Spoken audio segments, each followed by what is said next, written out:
Om Namo Bhagavate Vasudevaya. Om Namo Bhagavate Vasudevaya. Om Namo Bhagavate Vasudevaya. Om Agnanatimirandasya Gnananjanashalakaya Chakshurunmilitam Yena Tasmai Shri Gurave Namaha. Namo Vishnupadaya Krishna Presthaya Bhutale Srimate Bhaktivedanta Swami Niti Namine Namaste Saraswate Deve Gauravani Pracharine Nirvishesha Shunyavadi Paschatya Deshatarine Jai Shri Krishna Chaitanya Prabhu Nityananda Shri Advaita Gadadhara Shiva Sadi Gaura Bhakta Vrinda Hare Krishna Krishna Krishna Hare Hare Hare Rama Rama Rama Hare Hare.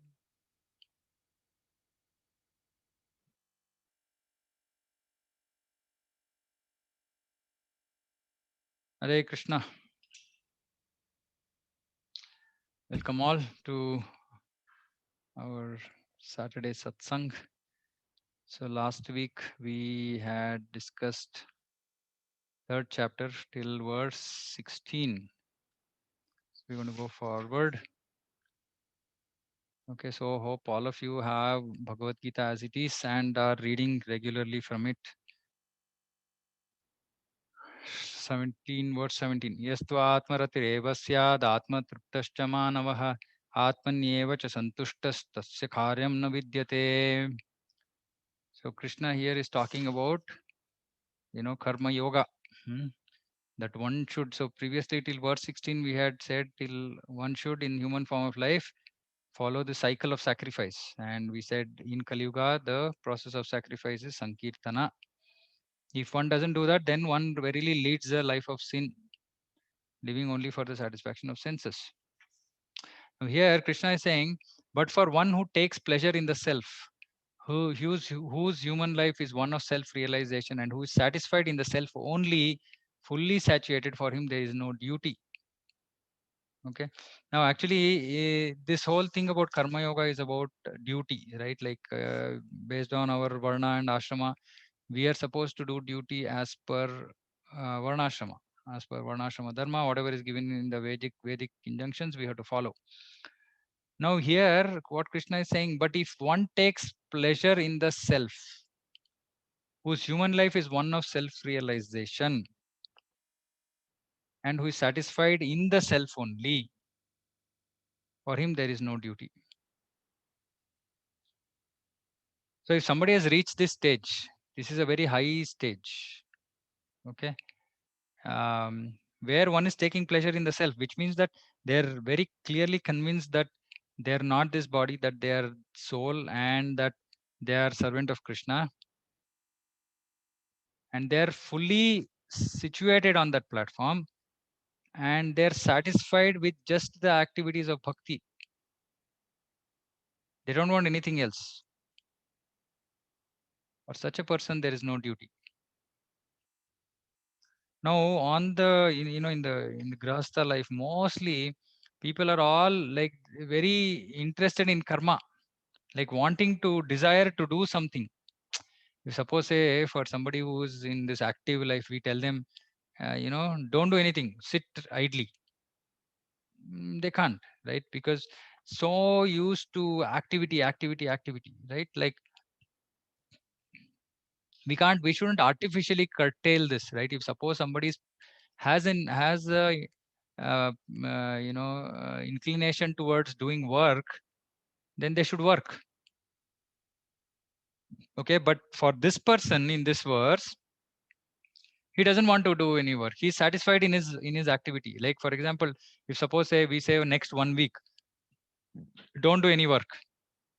Okay, we'll talk to your office, etc. We will tell them no work for 1 week, and 1 week continuously you have to just sit and do activities of bhakti full day.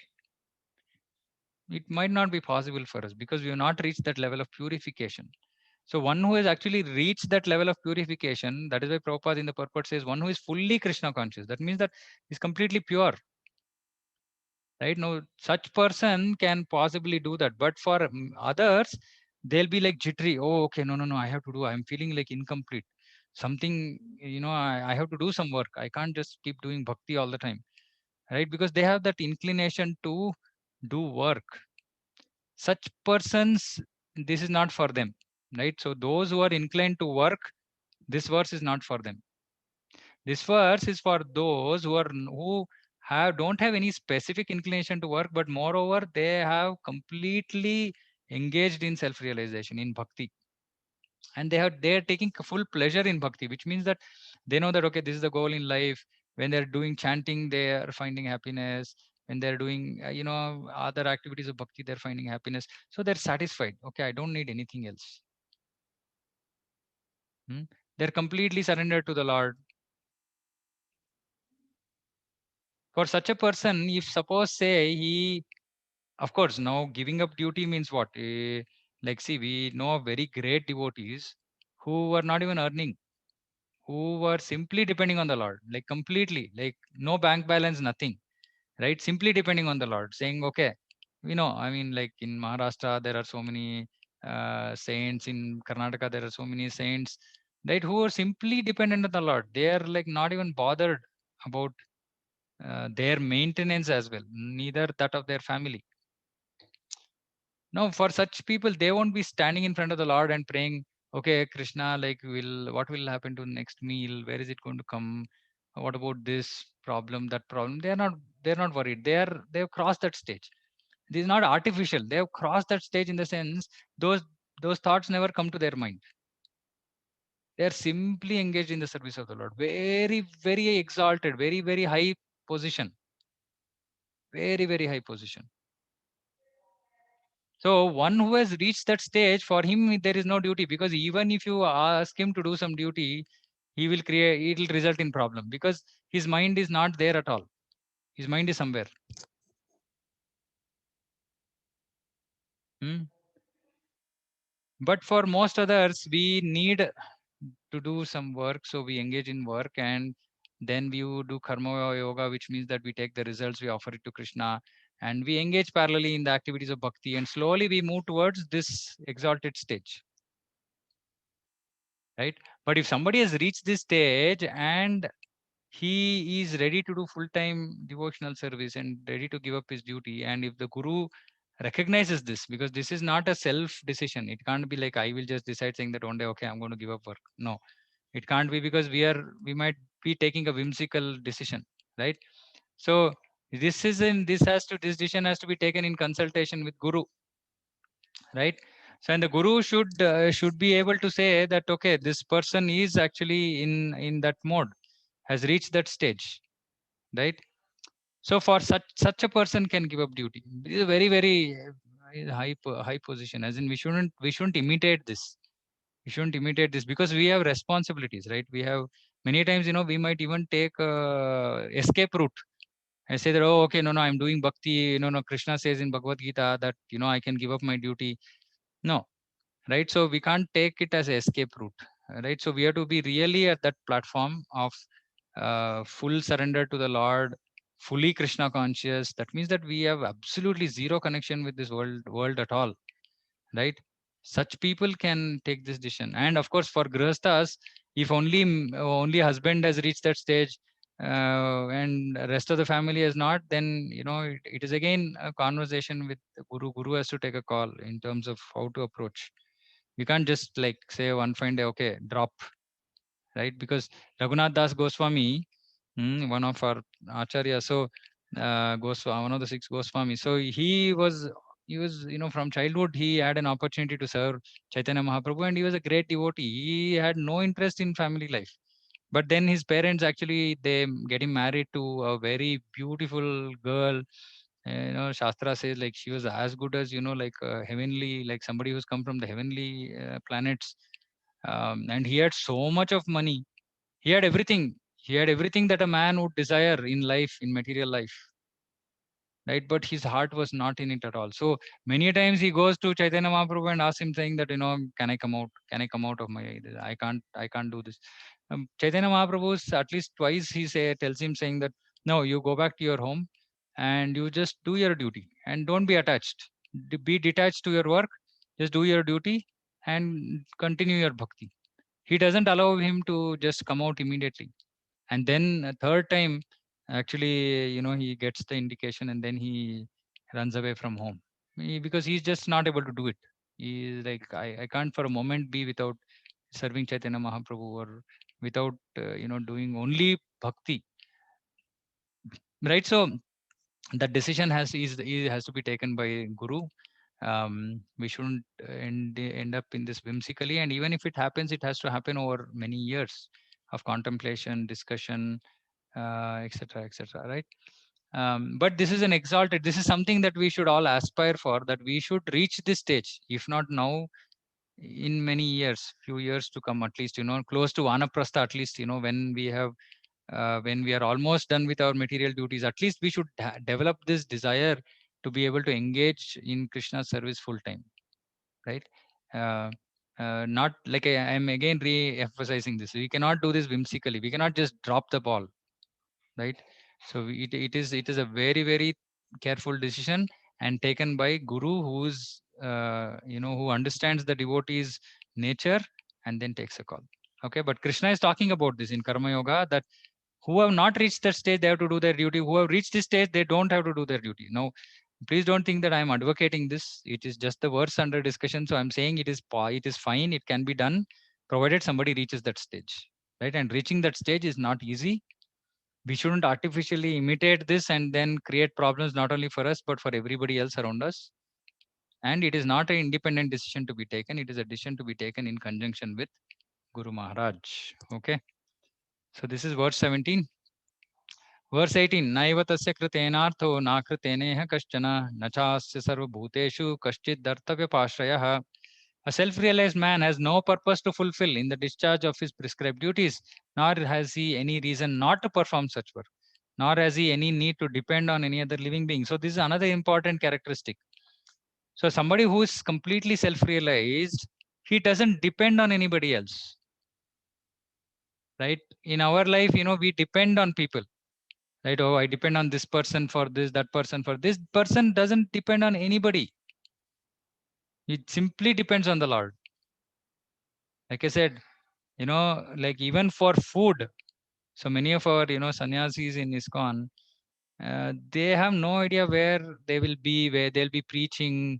Of course, not Corona time, but before, right? Like morning there somewhere, evening there somewhere else. They're traveling in train, in flight somewhere.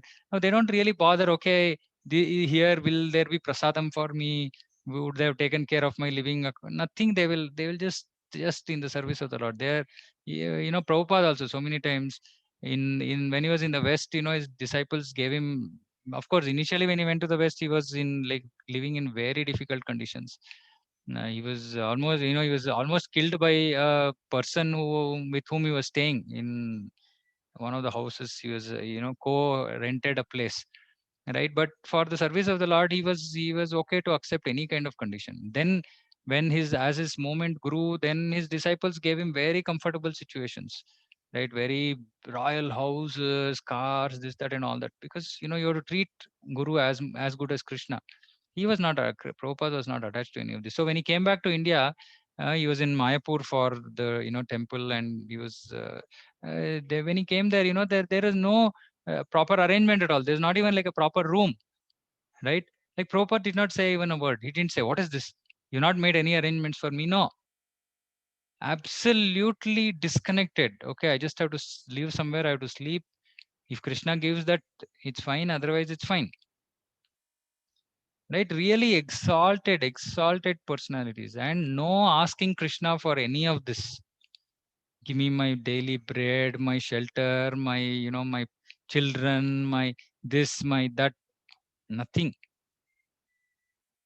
Simply engaged in Krishna conscious activities and solely dependent on Krishna. Again, like I'm saying, these two verses are not for everybody. Very exalted personalities.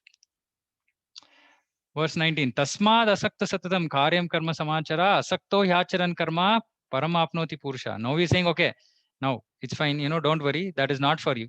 Now, what you do is you do without being attached to the fruits of activities. You do your work, no problem, you're attached to karma.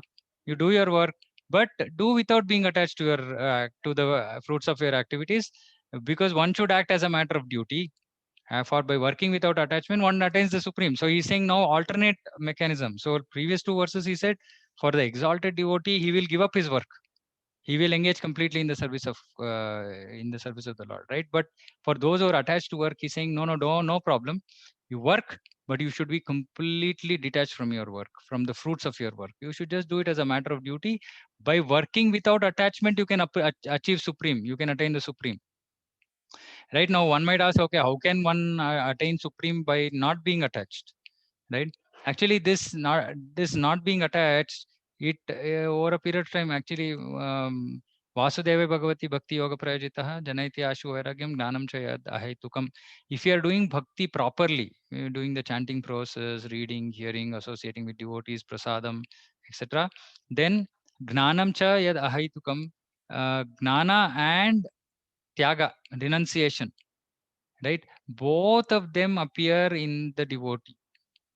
All of you might have already experienced, right?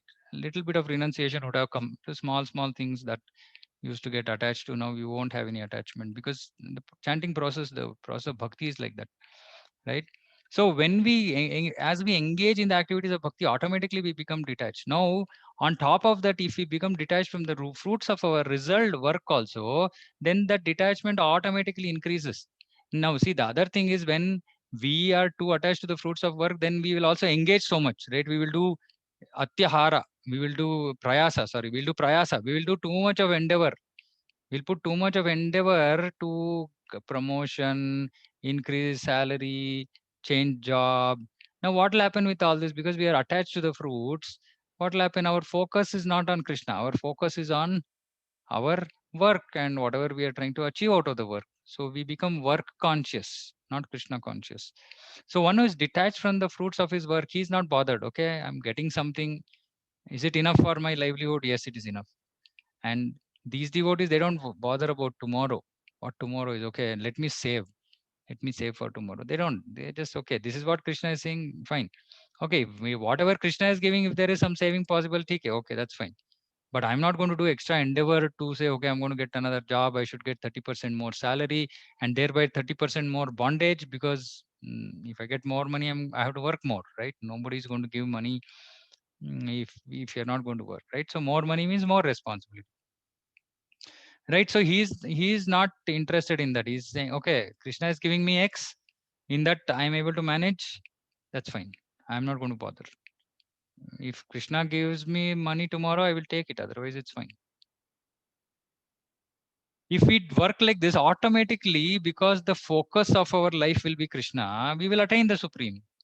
Because over a period of time, that renunciation, that more attachment to bhakti. So because we have time, we want to give time to Krishna. We want to spend more time for Krishna. We want to chant more. We want to hear more. And Krishna has said, Ananyas Chintayantoma, one who is so engaged in my service, I will take care. Yoga Kshemam Vahamyam. So we don't have to really worry about our house or family or this or that. But if we have desires, wants, needs, then it's a different thing, right? But if we work without attachment and just do as a matter of duty, even such people can achieve supreme, right? Even they can achieve perfection. It's not like they cannot achieve perfection. Not that only somebody who has given up work only achieves perfection. No, right?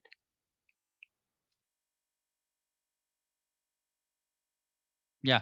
So this is the other extreme of working but being completely detached, and this is the art of work. This is what Krishna has been saying in second chapter also. Work, karmaniyavadikaraste ma phaleshu kadachana ma karma phala heturvur mate sangostu karmani. Work as a matter of duty, right? So just simply work as a matter of duty. That's it. Don't bother about the results. And this itself, if we can meditate on this verse, on this instruction by Krishna about that, we should be detached from work, do it only as a matter of duty. Actually, that itself we should meditate on, especially everybody who is in the software and like seriously engaged in ugra, ugra karma.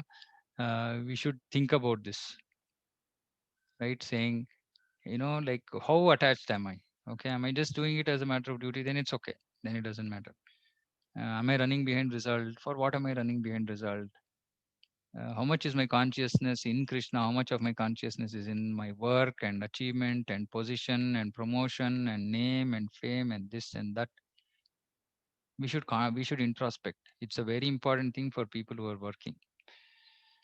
Verse 20. Karmanaiva hi samsiddhim astita janakadayah lokasangrahamevapi sampashyan kartumarhasi. Kings such as Janaka attained perfection solely by performance of prescribed duties. Therefore, just for the sake of educating the people in general, you should perform your work. So he's saying, see, not only that you should do your work without attachment, but there are other intentions, other goals also.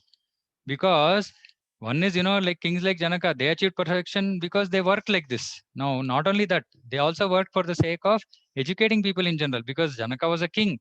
So when we are king or some leader, then people will look up to us. They're saying, you also have that responsibility, right? So if there are people who are looking up to you, then you might also have the responsibility for having to work, but work without attachment. Work without attachment. So same thing he's saying, but he's also saying leaders, right? This is not for everybody. Again, those people who are leading, who have a lot of followership, etc. Because see, if they do, what will happen? Everybody will follow. Now they might be at a very exalted stage to take that decision, saying that okay, I'm not going to work, I'm going to dedicate my life to Krishna. But the others might not be at his stage, but they will simply imitate, like Yatha Raja Tata Praja, right? Like the king, like that he will be followers. No, so responsible people in responsible positions, they have to be very careful, right? They will just do like Krishna himself says, saying that, see, I don't have any work, but I do it because otherwise the whole world will follow my example because I'm Krishna, right? So such people have additional responsibility and they have to work just to teach people, saying that, see, this is how you work. You get the money, don't engage in sense gratification, give that money to Krishna. Work without attachment to result. Whatever result comes, use part of that in Krishna's service, use the rest for your maintenance, and live your life like this. Right? So, kings like Janaka. 21. Yadyadacharati shreshtas deveta rojanaha sayat pramanam kurute lokas taddanu. Because why king like Janaka do like that? Whatever action a great man performs, common men will follow. Whatever standards are set by exemplary acts, all the world pursues. That is why a problem, with all these so-called leaders, or like these um, cricketers or film actors, they have huge following. They have huge following, right? And everybody wants to do what they are doing, right? Now some new fashion suddenly comes up. Why? Because this actor or this sports person or this person is doing like this, so I'm also copying. But these people, they don't realize that they have such a big responsibility. I mean, they can live their life their way, right? However they want. But they're being responsible for impacting the mindset of so many other people. Which is why actually Prabhupada, so many times he tried to contact all these big leaders in the country, especially in India, politicians. Mainly at that time, politicians, not so much about film actors and all were not so famous at that point of time. Cricket and all was still early stages, right? But people did not respond to Prabhupada. He even wanted to meet Indira Gandhi. He had a 10-point plan. But that day there was some threat to her life, so Indira Gandhi was very tensed, or she was preoccupied. So Prabhupada did not feel that it was the right moment to bring up this, big agenda to discuss in front of her. It was amazing agenda. If somehow if that had come into India would have been something else today, right? Like he recommended Sankirtan in Parliament. People have to do japa, so many things. No intoxication, no meat eating, no gambling, no illicit sex. Like basically cut down all sinful activities, engage in harinam. Very beautiful program actually. It's in this Bhakti Vikas Maharaj book, my message to youth of India. In the last part, this 10-point program has been given.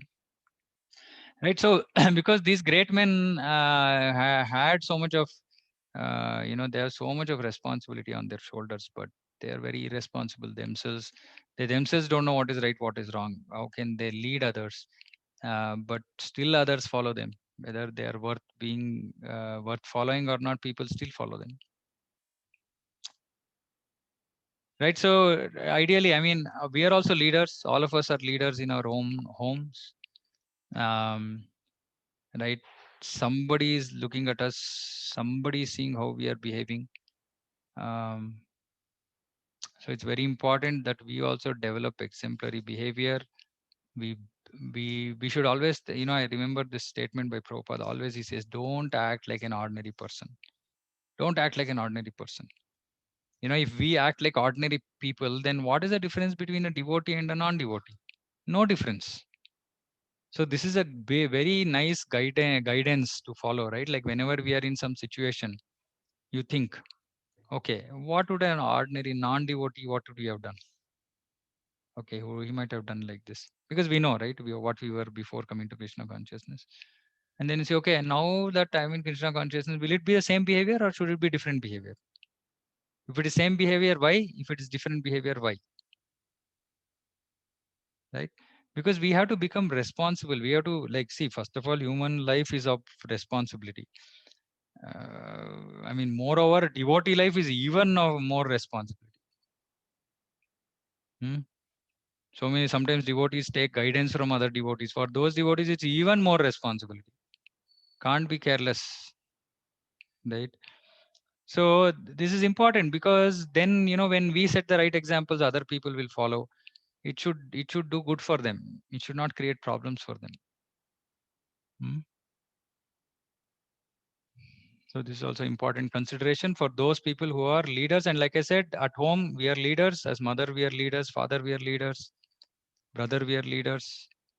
So we show exemplarily, saying that, see, this is how we live life, this is how we do bhakti, this is how we perfect our life, so that others can see. Others might not be readily in a position to accept, but that is okay. That we don't have to worry. We should act exemplary, in exemplary manner. Verse 22. Name parthasti kartavyam trishu lokeshu kinchana nanavaptam avaptavyam varta eva cha karmani. O son of Pruta, this is where Krishna is saying, there is no work prescribed for me within all the three planetary systems, nor am I in want of anything, nor have I a need to obtain anything, yet I am engaged in prescribed duties. So, this is a brilliant statement, right? What Krishna is saying. He's saying, see, people who do work, they do work because they have want something. They have need for something. Now, suppose, say, you have everything, you can choose not to work. There are so many rich people who have all the money, they might choose not to work, right? But there are so many people who don't have the, they don't have the required money, or they have to take care of their house, family, etc. Then they will have to work. Compulsorily they will have to work, right? So Krishna is saying, see, I don't have a need for anything. Neither do I have to obtain anything, nor do I want anything. Krishna is Atma Rama. He doesn't need anything from outside. He is happy in himself. So he's saying, yet I am engaged in prescribed duty. What prescribed duty? When Krishna came to, to this material world, first of all, he's doing his whole duty about this creation, though he's absolutely not not at all interested in this material world, but he does it because it is his duty. So many jivas are asking, saying, I want jail, I want jail, please create jail. So Krishna has to do his duty, right? Also, when he came, when he was married, he was in Dwaraka, he had so many queens, which is allowed for a kshatriya, and he was doing all his duties, morning duties, during meditation, then evening, duties. In Krishna book, it's described. Bhagavatam says that, wherever he went, he was doing his morning, evening duties like a proper grasta, right? But he doesn't have any responsibility. Actually, he doesn't need to do anything, because he is the supreme lord. He can decide what he wants to do, but still he follows the ways of the world, because otherwise, he says in next verse, yadi hi aham na varteyam jatu karmanya atandritah mama vartmanu vartante manushya partha sarvashaha. If I ever fail to engage in carefully performing prescribed duties, O Partha, certainly all men would follow my path. So he has so much of responsibility. He's one of, like, biggest leader, right? Topmost leader. So he's saying, no, I do my duties. I do my duties, but I'm not attached. Similarly, you should also do.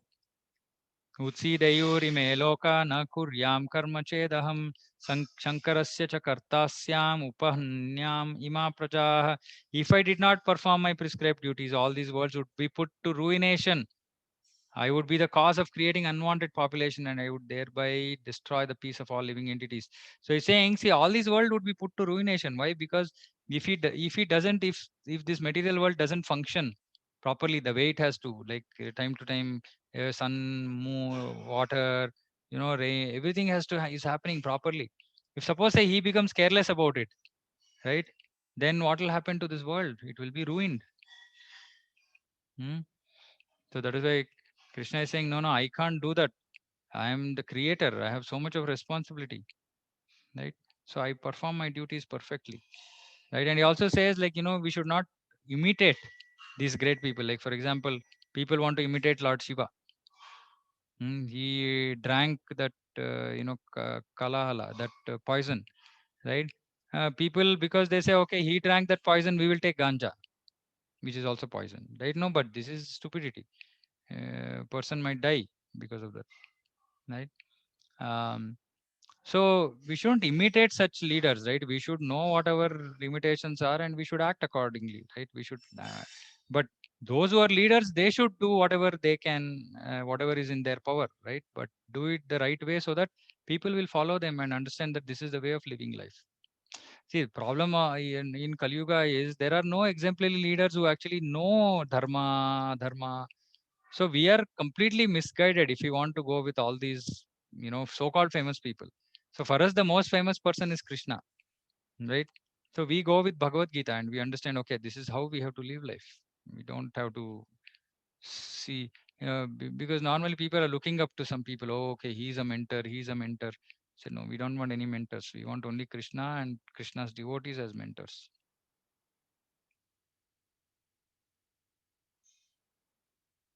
Verse 25. Sakta karmani avidvamso yatha kurvanti bharata kuryad vidvams tata saktas chikir shurloka sangraham. As the ignorant perform their duties with attachment to results, the learned may similarly act, but without attachment for the sake of leading people on the right path. So he's concluding this whole section, um, saying that, like, you perform your duty, but without result, without attachment to result. Um, because ignorant, they are attached to their work, so let them work, right? But they will work with attachment to result, but that is fine. But the learned should not work with attachment to result. Learned should work without attachment. The ignorant people will work with attachment. It's okay. And then he's saying now how we should deal with those people who are ignorant, because one might ask, okay, now there are so many people whom we preach to.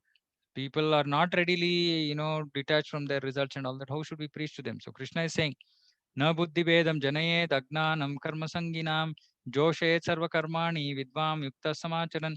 So he says, so as not to disrupt the minds of ignorant men attached to fruitive results, learned person should not induce them to stop work.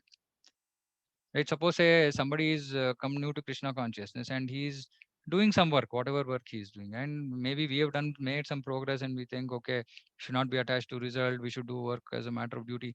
Day one, we cannot go and tell him all these things, saying, don't work or don't be attached to your duty. And then he will run away. Right? That is not the way. Right? What we should tell is we should just say we should somehow just engage him in Krishna consciousness. See, because ultimately, what is important is not whether uh, that person has left his job or not. That is not important at all. That's not even a consideration. The important thing is whether he's Krishna conscious or not, right? Whether he's working or not working is secondary. People might be working and be not Krishna conscious, right? So working or not working is not important. So Krishna is saying, don't just like disrupt them. Don't create disturbance in their head, right? But just giving some instruction which is too high for them or may not even be relevant in maybe many cases, right? Just engage them. So how do we engage them? So somebody is like, they don't want to do chanting, they don't want to, but may say, okay, I have a program, I have to go to Jainagar, can you please drop me? So just engage them and build a relationship, give them prasadam, right? And slowly they will understand. They should understand. We should not thrust anything on anybody. That is why this whole process of bhakti is see, our work is to show people the path and help them when they seek guidance. But we should let people progress at their pace. Why we will tell people saying that move fast is because you should know that you can move fast. If you want, you can move fast. Because many people think sometimes, no, you know what, it might take years for me to. No, it's not like that. If you want to make progress, you can make progress. It is your desire, it is your effort. Krishna will give his blessings. It's not that we have to, by default, take like years and years to make progress in bhakti. No, but you should not also do things whimsically and, just taking the wrong path, etc. So it's important to be very curtailed about our decision making, seek the guidance of senior devotees, when we are making decision, but at the same time not be stuck in the same stage for many years. We should, in our own practice of bhakti, we should see progress, right? Like yesterday, today should be a better day than yesterday in Krishna consciousness. Otherwise, we just wasted one day by just not making any progress, right? But when it comes to new people, new to Krishna consciousness, etc., we should not like just simply push, and then they will run away. We should not. We should have applied discretion. That's why even in our preaching, only those devotees who are serious, who are themselves serious, who are asking questions, who are making progress, who are showing that they're sincere, only for such people we give more specific inputs, help move them, push them in the direction. Those who don't ask, we don't go behind them, because that means that they will still take time. So it's okay, no issues. Them having come to the path of bhakti itself is great. We don't have to push somebody and push them off the cliff, right? Not required. But as long as they understand, saying, okay, this is the path, Krishna consciousness is the path. Yes, do your duty, do without attachment to result. Use the money in Krishna service. Be it at home, live as a grahastha, be happy, no problem. Nobody is saying here that we should be unhappy or sad or distressed or keep doing austerities, not eat food. No, bhakti is not that kind of a process, right? Bhakti is susukham kartum avyayam, happy. You should be happy in bhakti. If you're not happy in bhakti, there is something wrong. You're not doing it the right way. Hmm? Most important verse. Okay, 20 minutes. Okay. प्रकृते क्रियमाणानि गुणैः कर्माणि सर्वशः अहंकार विमूढात्मा कर्ताहमिति मन्यते. The spirit soul, bewildered by the influence of false ego, thinks himself the doer of the activities that are in actuality carried out by the three modes of material nature. Okay, this might be a very difficult verse to understand. Let's try. Spirit soul bewildered by the influence of false ego. What is this false ego? False ego is this consciousness that I am this body. False ego means we are not in the clear consciousness that I am spirit soul. We are in the consciousness that I am this body. Okay. So the soul is bewildered by this false ego. The soul is also thinking that, okay, I am actually this body. Thinking so, he thinks himself the doer of activities. So suppose I took this bottle and kept it there. I think, okay, I kept it. Okay. Is that correct? Did I keep it? Okay, some interaction now. We'll request devotees to interact, right? Because this requires a little bit clear understanding. So when I took this bottle, did I do it? When I say I, please remember I'm talking about me as soul. Yes. Mm, Okay, no, who? Okay, Roy Prabhu says no. but Disha says yes. Okay, that is why I heard the yes in from the same speaker. Huh? So I was thinking, kahan se aa gaya? Okay, Disha is thinking that yes, I took this bottle and I kept it here. Rohit Prabhu is saying no. Okay, what about others? We let husband and wife fight. Now, what about others? What do others think? Which party are you on? True, you did that. I did that. Okay, so Ravindra Prabhu also says yes. True. Dhruvi, you can speak. Unmute and speak. Yes. Yes. What is yes? Yes and mute. What is this? Huh? If somebody knows You you, did. if somebody knows you and he sits in front of you at work, then he knows how much you can talk. Huh? But here you will not talk. Okay, she's my colleague from my previous workplace, so you know her. Okay, so Dhruvi is also saying yes, I have done it. Okay, what about others? No, Prabhuji. No, I didn't do. Arre baap re. Okay, now all the people who are saying no, please be ready with obviously the next question. If I didn't do, who did it? Okay. So who did it? Body. Body did it. Oh. Okay, Purnima Mataji. I would like to say that Krishna has given you the energy to move that. Wow. Okay, Krishna has given the energy to move. Okay, but so Krishna has given the energy to me only, no? So I only did it. But that energy is not yours. Okay, okay, good point. Okay, energy is not mine. Okay, please note this. Please note these thoughts. Okay, so what do others say now? Okay, what about those? So Disha, Dhruvi, who are saying that Ravindra Prabhu, who are saying yes, you did it. Now, what do you say? They are saying body did it. Mataji, Purnima Mataji saying it's Krishna's energy. You cannot even do it otherwise. But it's Krishna energy, but body is mine, right? So Body is mine. I did it. Okay, Savita Mataji saying Krishna executed using you as instrument. Arre baap re. All like today, I think amazing. Okay, nice. Okay, any other thoughts? Any other random thoughts, connected thoughts? Interesting, no? Bhagavad Gita, isn't it? Isn't Bhagavad Gita interesting? It's true. It's amazingly interesting. You know, half of it we cannot understand at all. Hmm? Prabhuji, once you mentioned that Krishna is the ability in us, right? Hmm. Whether we are a good intelligence and all is given. So maybe, but yeah, we didn't do it. Okay, okay. You are clear, still clear, but you are giving other reasoning now. Okay, not just the body, but okay, what is this verse saying? This verse is saying that he think himself as the doer activities that are in actuality carried out by the three modes of material nature. Okay, now who can explain what are these three modes of material nature? Okay, today we might take 5 or 10 minutes more because I just want to make sure that we've understood this verse and it's nice to see some participation.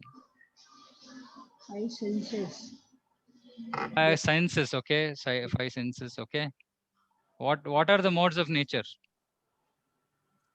Mode of goodness, mode of passion, mode of ignorance, Prabhu. Okay, what are those? What are they? What is this mode of goodness, mode of passion, mode of ignorance? These are the material modes which influence us all the time. Okay, so I've shown this picture multiple times. I will show it again.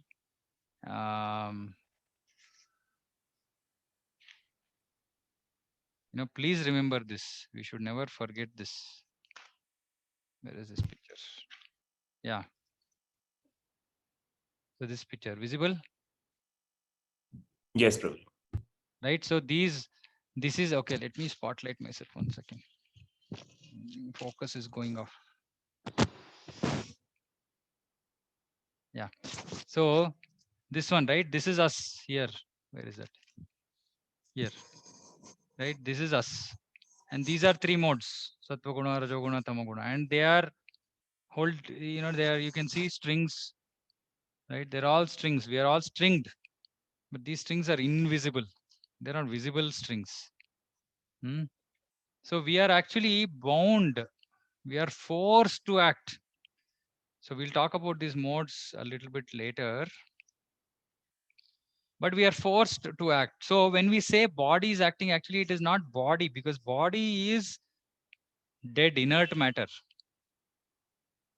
What is use of the body when after the soul leaves the body? Can the body move by itself? Body cannot do any action. So who is doing action? is what we are trying to understand. See, when the soul leaves the body, body is dead, which means all the organs, everything is still intact, right? But the body is not able to do any activity. So that means that body is not doing the activity, or body is not carrying out the activity. Our body is maybe the, you can say, vehicle, but who is getting the activities done? It is actually the three modes of nature, which means that this is energy of Krishna which is controlling us. Okay, now Purnima Mataji and there's one more devotee, Savita Mataji, saying, we're talking about Krishna executed using us. Now that is true for only pure devotees.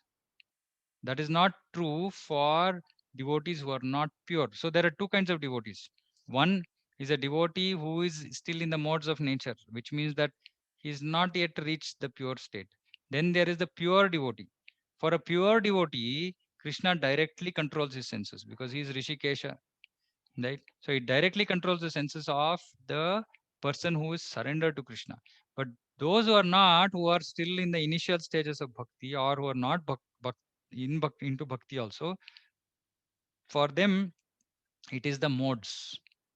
Because Krishna, if actually in that picture, if you saw, Krishna was on top and below him were these three energies. This is actually his external energy, they are called external energy. So they are controlling human beings, they are controlling animals, they are controlling everything in this material world. So whenever somebody does something, please understand there are actually 5 causes, which we'll talk about later in Bhagavad Gita. But the Atma is only one of the cause. Me, I am only one of the cause. Okay. So actually, first that is a cause. Second thing is, I am not actually, Atma is not doing it because this is the vehicle. So in some sense it is correct because the body is doing it, but body is also not doing it by itself.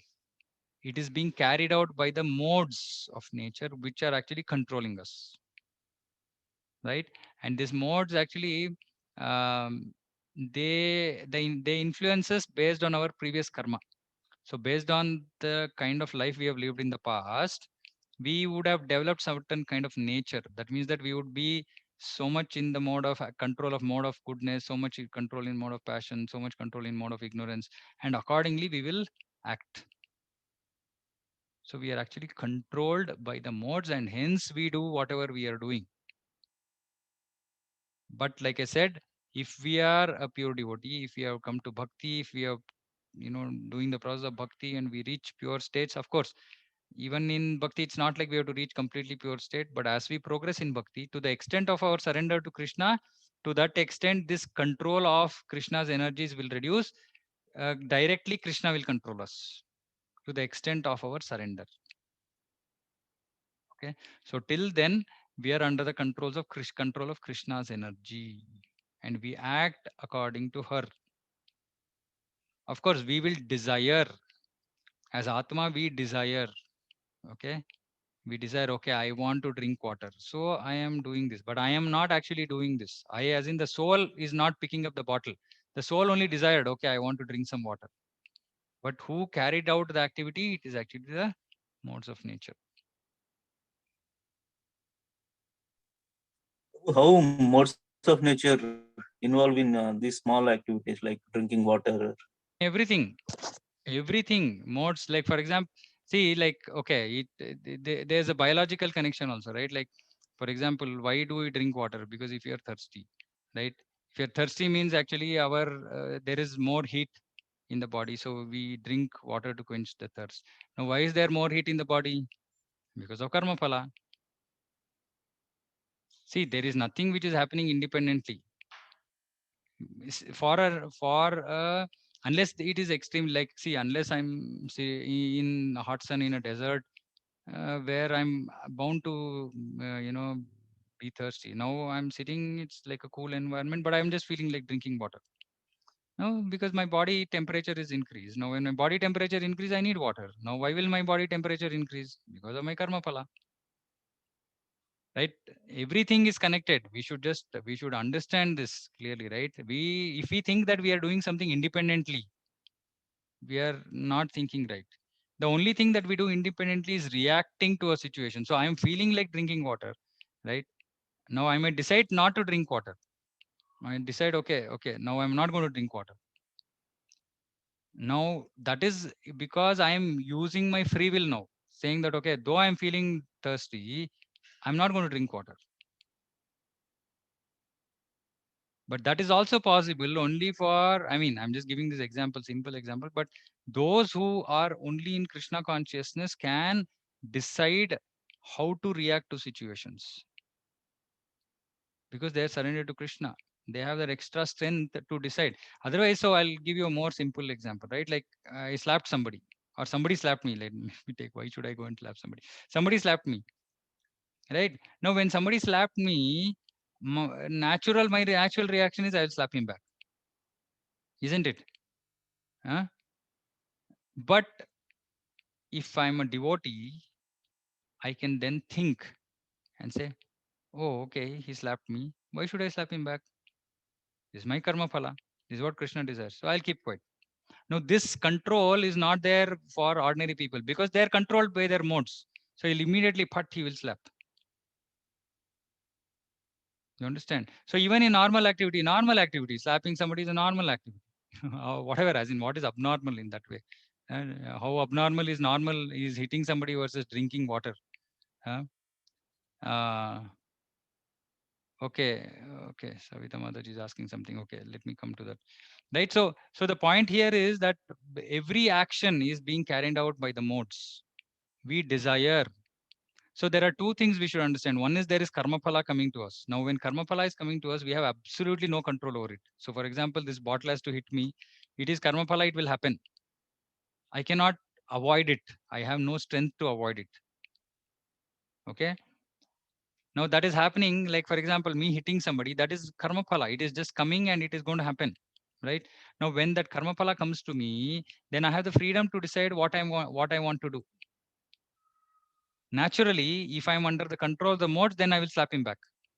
If I'm not in the control of the modes, then I will say, okay, no, this is fine. All this logic, all this philosophy, and say, okay, fine, it's fine. This is for somebody who is not in the control of the modes. For those in the control of the modes, they will slap. Is this clear till now? Yes, Prabhu. Anybody has Yes, Prabhu. yeah, Ravindra Prabhu is understood. Now, others, is there any question, any doubt anybody has? Please understand this because this is a very important concept going forward. See, as Atma, I am desiring things. I am not doing it myself, but I'm desiring it. And then I use the body as a vehicle. How I do, controlled by the modes. Like for example, same situation, two different people will react differently. How is it different? Because two people are differently controlled by the modes. They are differently controlled because they're not the same individual, right? Somebody might be in the mode of goodness, so he will react differently. Somebody might be in the mode of passion, he will react differently, right? So we should understand this. So when somebody is somebody is doing something against us, that also we should understand. See, that is, he's being forced by his modes. So we should not become angry, upset at people, especially for devotees, I'm saying, right? Like, because devotees, we keep facing a lot of challenges, right? Like dealing with normal people. We say we are chanting and then somebody spoke rudely to us, then we are upset. No, if somebody spoke rudely to us, we should understand, saying that, see, he is acting based on his mode, right? It's not in his control, really, right?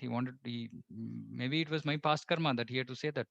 So then he would not be in control, right? So there could be 150 reasons why a particular action happened. So first thing is we should understand, saying that, we should not have this grudge against people. Same thing, Padmamaji. Whether they're hitting or cheating, it's just difference in feeling. That's all, right? I mean, hitting may be more difficult for one person to deal with. For another person, cheating might be more difficult to deal with. It is the same thing. It's the same thing, right? Like, see, basically, if somebody is cheating us, and of course, see, intelligence says, okay, if we are getting cheated, we should not that we say, okay, there's a dog, it's coming to bite me. It's not like I'm going to just stand there saying that, okay, dog, it's my karma phala, come and bite. No, because we don't know whether it's our karma phala or not. Maybe our karma phala is not to get beaten. Maybe karma phala is not to get cheated, right? So we should use our intelligence in general, right? That is why we should know what is right and wrong, and we do the right thing. But the point I'm saying is, when after all your efforts, something comes and hits you, just accept it as karma phala. Don't fight it. Yes, Prabhuji. Right? So till there is like, for example, Vasudeva, he tried to protect Devaki from Kamsa. Actually, in that Prabhupada says that one who is intelligent should try to protect himself from danger. He should try. It's not like, we are just, putting our hand. Of course, Prahlad Maharaj was there. No, we always have examples of extreme exalted devotees and then normal human beings. Like, I mean, normal human beings, we try saying, okay, I have to escape myself from danger. If Krishna wills, I will escape. Otherwise, I won't escape. Right? So when if something happens, then we just say, okay, it's Krishna's will and my karma phala, whatever, and then just simply accept it. Not fight the situation after that. Till the situation happens, we can try. After the situation happens, you just say, okay, fine. Know what I need to do. Okay, this is what I need to do. Go on. Right? But exalted devotees like Prahlad Maharaj, his father is killing him. He is simply chanting, Om Namo Bhagavate Vasudevaya. And Lord is taking care of everything for him. Exalted. If we are at that stage, we can do that. But we should know where we stand. We should not imitate somebody else's position. So this is important, right? So basically, when something happens to us, please don't take that grudge, anger, etc. on others. It could be our karma phala, it could be Krishna's desire to purify us, it could be so many things, right? We should just simply be humble and say, okay, fine, this is what it is. And also look at the other person and say, okay, that person is not a devotee, then he's anyway being controlled by his modes. So he's poor thing, he's not in control. Let me pardon him. I know, I understand how this world is working, so I'll pardon him. If a devotee does that something to me, I say, okay, this is Krishna's desire. Krishna wants me to become humble. Okay, let me become humble. So either way, there is no reason for us to refute or fight back or protest or nothing. Simply accept. Like I said, before something happens, we can try. After something happens, simply accept. Okay, now there is one more question here from Savita Mataji. Krishna is impartial, so cannot distinguish. Oh, no, no. Krishna is impartial doesn't mean that he cannot distinguish. He doesn't. Okay. Okay. So this is important to understand. See, Krishna is impartial. Okay. Sun. Is the sun impartial? Savita Mataji, you can answer. Is the sun impartial? Or anybody else can also answer. I'm asking a very simple question. Sun is impartial. Sun is impartial, right? So sun is impartial. Yes. What does that mean? Sun is not saying that, okay, I don't like this person. I'm not going to give my heat to him. I'm not going to give my light to him. No. Sun is impartial, right? But if suppose say I am sitting inside indoors, sun is outside. I am sitting indoors. I don't get sun's light, right? I don't get sun's light. Now, if I don't get sun's light, is it sun's problem? Is it Surya's problem? No. It is not Surya's problem. No, I am deciding to sit inside. So similarly, Krishna's mercy is available to everybody. If somebody says, I don't want Krishna's mercy, Krishna will not give his mercy. If somebody says, Krishna, give me mercy, he will give me mercy. So though Krishna is impartial, that it depends on the receiver, whether he wants Krishna's mercy or not. But Krishna distinguishes, okay? Why Krishna distinguishes? Distinguishes in the sense, for Krishna, whether somebody is good or bad is all the same, right? Is all the same. In the sense, if they're not devotee, it doesn't matter. So Krishna's only distinguishing factor is devotee and non-devotee. Non-devotee, whether is good, bad, ugly, doesn't matter to Krishna. But devotee matters to Krishna. Why? Because devotee loves Krishna and Krishna loves his devotees. So devotee, the only reason Krishna comes to this material world is for devotees. The only reason he enacts so many pastimes is for his devotees. Krishna is Bhakta Vatsala. Okay. So Krishna absolutely distinguishes his devotees. He is actually, Shastra says, he is partial to his devotees. But this partiality is explained like this, saying that, because devotees want to love Krishna, Krishna reciprocates. No, there is nothing wrong in him. He just simply, Krishna said in Bhagavad Gita, "Ye yada mam prapadyante tam sataiva bhajamyam." However, anybody reacts, engages with me, like that I will respond.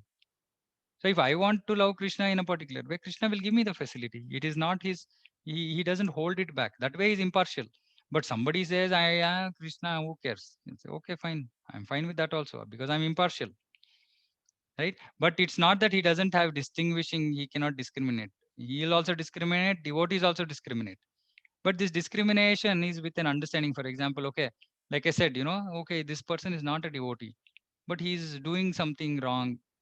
I should feel bad saying, okay, maybe I should help him to come to bhakti. Maybe he should understand this knowledge. Maybe his life will change. So I'm discriminating with an intention to help him, not with an intention to put him into trouble. That discrimination is there with the wicked people in this material world. See, discrimination, if it is there in this material world, it is there in the spiritual world. But it is perverted here. Perverted means it's taken a wrong kind of, it displays it in a wrong way, selfish and self-centered way, right? But Krishna's discrimination is for our good. So, but he is impartial, but yet partial. Partial based on how we respond, react, worship him accordingly, he will respond. That way he looks partial, but he's not really partial. Okay, so Krishna's energy is also like, okay, so I mean, yeah, Krishna distinguishes Krishna's energy.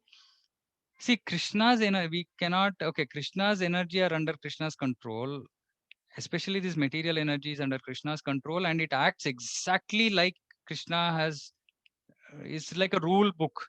This material energy is like a rule book, right?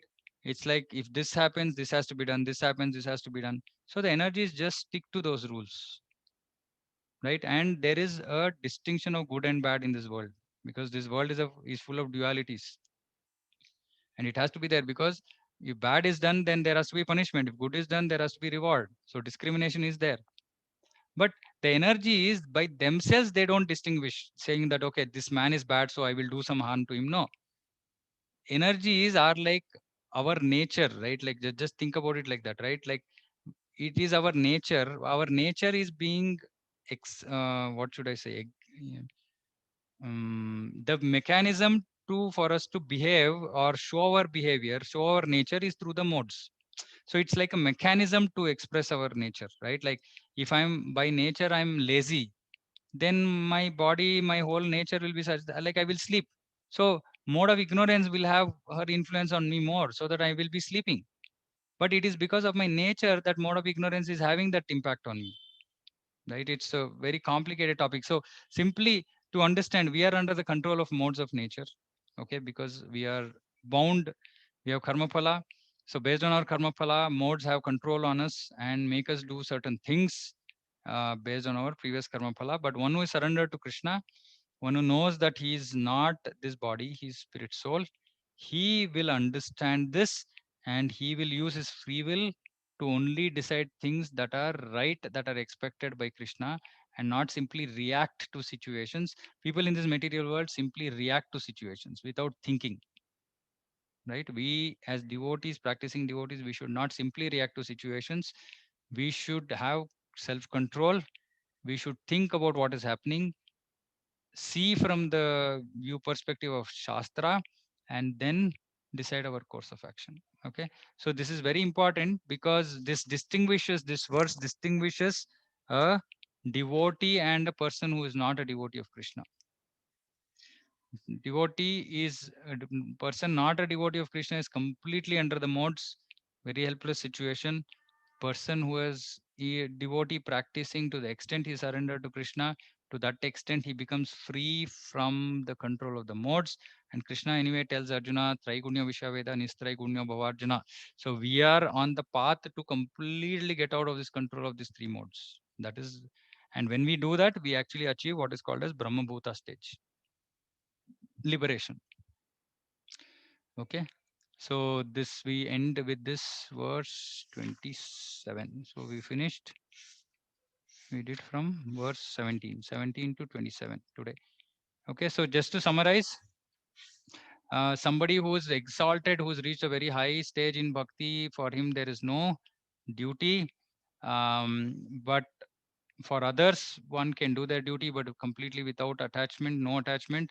And leaders have extra responsibility. Not only should they do their duty as a matter of duty, no, but they should actually do to educate others, because many people follow them, and whatever they perform, people will blindly follow. Krishna is saying, see, neither do I have any need for anything or want for anything, but still I do my work, because otherwise I will put the whole world into ruination and people will follow my path. So I'm doing my duties. And for the ignorant people who are attached to results, we should not simply ask them to stop their work. Somehow we should slowly and steadily engage them in other acts of bhakti, so that gradually they can become purified, and then they can come onto the proper platform. And uh, like we said, whatever those who are under the influence of this false ego, they think themselves as the doer, but are actually carried out by the modes of nature. So one last point to make, that we don't have to feel like egoistic. Oh, I did this. Normally, when you say, who did this? Oh, this is very nice. I did this. I did this. Who did this? This was not very nice. No, it's because of that person. He did this. I was actually wanting to do this, but this, and like, we always want to put us in the right light, right, and the other person as wrong. So we should not think ourselves as the doer. So we don't have to become proud about something that we have done. It's all, yeah, I mean, for person in bhakti, it is all Krishna's mercy. For person who is not in bhakti, it is his karma phala. And that's it, right? So because if we think we are the doers, we are bound. This is another problem with this material world. The design of this material world is, if I think I'm the doer, I'm bound by that reaction. Then I get the result of that reaction. Hmm. So it's this verse is very important. Just think through this. If you have Bhagavad Gita as it is, please read this purport to this verse 27. And if you have any questions, you can let me know, or we can discuss in the next class. Okay. So with this, we'll stop here. Is there anything else?